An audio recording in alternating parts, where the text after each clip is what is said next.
Hi everyone, Danielle here. I'm doing an overview of Sky Towers solo mode. I will be going over some of the effects of the cards so that you know exactly how it works when you play your game solo. So I do want to point out that the effects are in the rulebook. It starts on page 10, but there are changes to them if you're playing solo because, obviously there's not going to be player interaction, so some of these will change. So yeah, let me just go over kind of how to set up the game. You're going to be grabbing all of the pink cards. So they are pink based off of the color of the number. And you're going to have a total of 50 cards and you're going to shuffle them. So you go ahead and shuffle it and you'll put them down in the deck here. You're also going to have your 9 bonus cards. You'll lay them out like this, and as you fulfill them, when you complete your towers, you get to gain them, and they will be worth a point at the end of the game. I do have this here as a reminder of what I can do on my turn, but basically I can build, draw, or demolish in any order as many times as I would like. And in a solo game, the game will end when the deck runs out, and then you score. So something I do want to point out are just the effects, right? So I'll draw my hand of 4. That's what you do at the beginning of the game. But also you're supposed to draw 4 cards and put them into the box without looking at them. So this kind of helps with the replayability. It's not always the same 4 cards that you're removing from the deck. All right, so let's draw the 4 cards. 1, 2, 3, 4. And this will be our hand. We have a limit of 4 cards in our hand. All right, so we don't have a lot of variety here. We have a 6, 3, 6, 6. So with these cards in my hand, if I were to build with the 6, so that's placing it down, creating the start of my tower, what I can do is draw a card. That's the effect of building with a number 6 card. So I'll draw a card.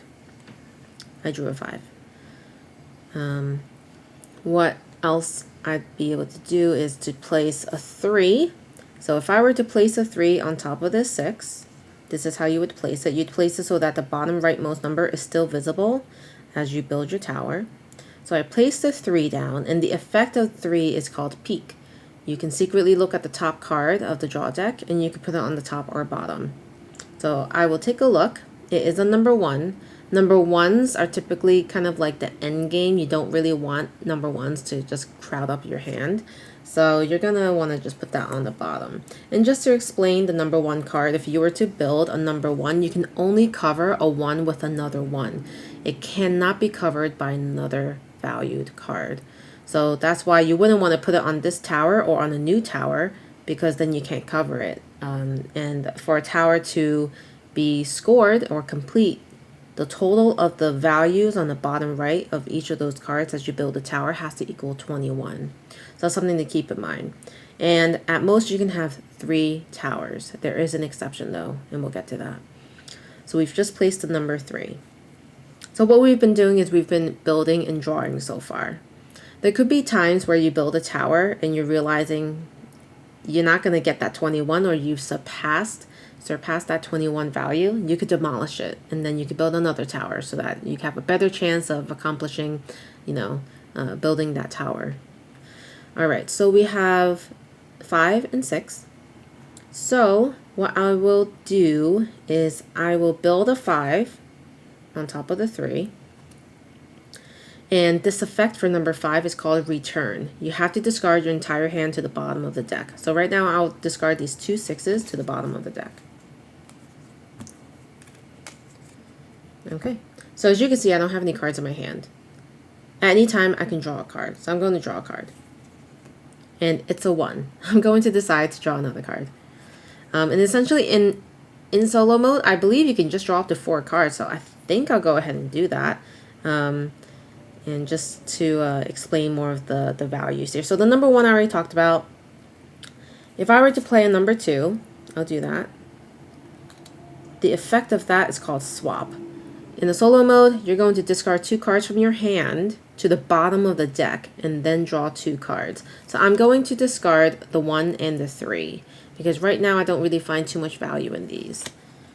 So discard it to the bottom of the deck, and then I'll draw 2 cards. I have a 3 and a 1. I got the same 2 cards I just discarded. That's the worst luck. Okay, so next I will play a 10. So I'll use that to build. Something to note about a 10, the effect is foundation. So this can never cover another card, and it can only be built as the bottom card of the tower. So it's perfect as a new card for a new tower. Alright, so looking at the values of these, right now we have 16. We need 5 more, I guess, card values to reach that 21. I'm going to draw. And it's another 1. I'm not sure I like this very much, but I'm going to keep drawing. It's an 8. Okay, so I'm at my max 4 cards in hand, so I can't draw anymore. But I can play an 8, and the effect of 8 or 9s are called Mayhem. You can start a new tower with 8 or 9, even if it exceeds the maximum number of towers allowed. So I'll put this 8 here. Shouldn't be a problem. So that's my 3 towers. I can't do much with it right now. Alright, so I'm going to draw another card. It's a number 2, and I think that's perfect. So I'm going to put a number 2 in this tower. And I'm going to discard these 2 1s to the bottom of the deck and then draw 2 cards. Nice. So I have a 7 and a 6. I'm going to place a 7. I'm going to place it here. So right now the total sum of the values here is 17. I'm pretty close to 21. We'll see if we can get there. And with the effect of 7 is called Reveal. You must take the top card from the draw deck, if available, and place it face up in the middle of the table. So when you do that, you could pretty much just build with it. It's kind of like an extra card in your hand. So it's a number 5. So I could decide to build with that. Alright, so if I want to, I could put that 5 here. But yeah, I'll put the 5 on top of the 8. So that's 13.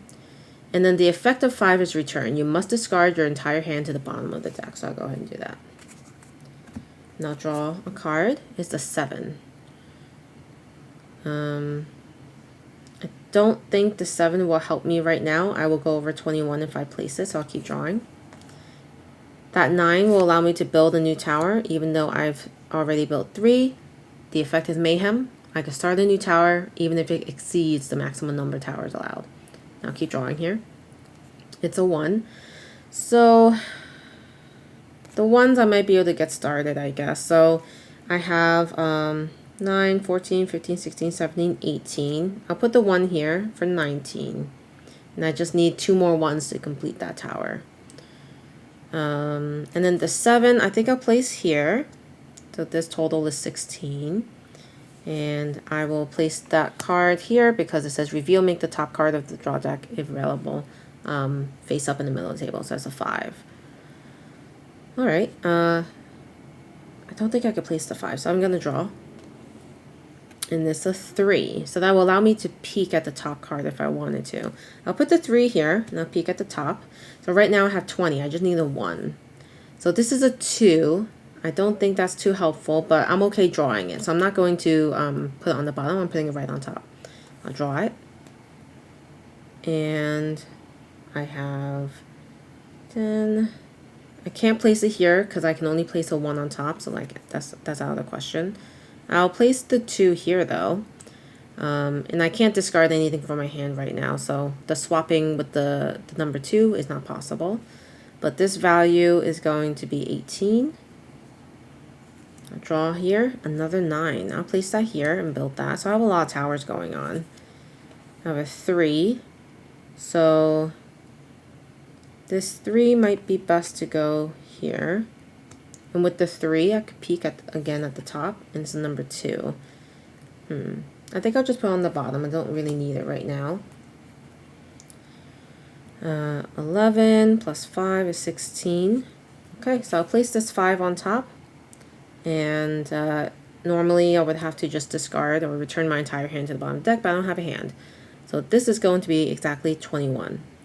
So now that I've completed this tower, I can look at one of these bonuses. And I really should have been keeping in mind these bonuses. So Tycoon says there's actually special rules for Tycoon when you play on solo. So let me just pull that up. So for Tycoon, it says complete 2 towers in 2 consecutive actions. And remember to resolve the card effect before doing the next action. So I don't think I completed 2 towers yet, so I'll skip that. We have Demolition. Demolish one of your towers that has at least 5 cards. Triples, complete a tower with only 2 sets of 3 matching cards in any legal order. Okay, and then we have Big Ben. Be the first player to complete 3 towers, each containing a 10. And then we have Perfect. Complete any tower with the last card in your hand at any time during your turn. So that didn't happen because I put the 5 from the middle. Romance. Complete a tower with at least 4 4s or 4 5s in any legal order. Complete a tower with any 1, 2, and 3s in any legal order. Complete a tower with cards from 6 to 1. Complete a tower with only 3 7s. So, unfortunately, I didn't meet any of those bonuses, but I did complete the tower. So when you complete the tower, I believe you take it, and then you kind of put it underneath your action cards. And now you have some more space to build, but we are already maxed out unless we get 8 or 9s. And so you continue to play in this fashion. And then when you can no longer do an action, whether that's build, draw, or demolish, you end the game. And you'll count the number of completed towers and then completed bonuses in your score pile to determine your score. So I don't know if that actually means this tower stays out. I may have to confirm that and put that in the description of this video. But I do want to mention that there are scoring ranges. And it might be, no, it's not listed here, but the scoring range for solo, for novice, is 10 to 12. Proficient is 13 to 14. Expert is 15 to 16. And the master is 17 or more. So that's kind of the scoring that you'd want to see. I do want to reference the rulebook for completing. So basically it says if the value of one of your towers adds up to 21 exactly, it is complete, and you'll stack these tower cards under your action card. These cards will score at the end of the game and no longer affects your neighbor. The neighbor stuff, it doesn't really pertain to solo mode. So I believe in solo mode you would still remove the completed tower and just kind of put it to the side. Okay. So I think that pretty much covers how to play Sky Towers solo. I hope you can figure out if this game is for you. I do find it very delightful. The art is very, very bright, and yeah, a bit of a puzzle. Because you have to keep in mind the bonuses, how you place your cards is super duper important. So very thoughtful game. I think the multiplayer is definitely definitely different because of the neighbor aspect. I'm not going to get into that. But yeah, pretty cool game. All right. Well, if you made it this far, appreciate you guys watching, and I'll see you guys next time. Bye.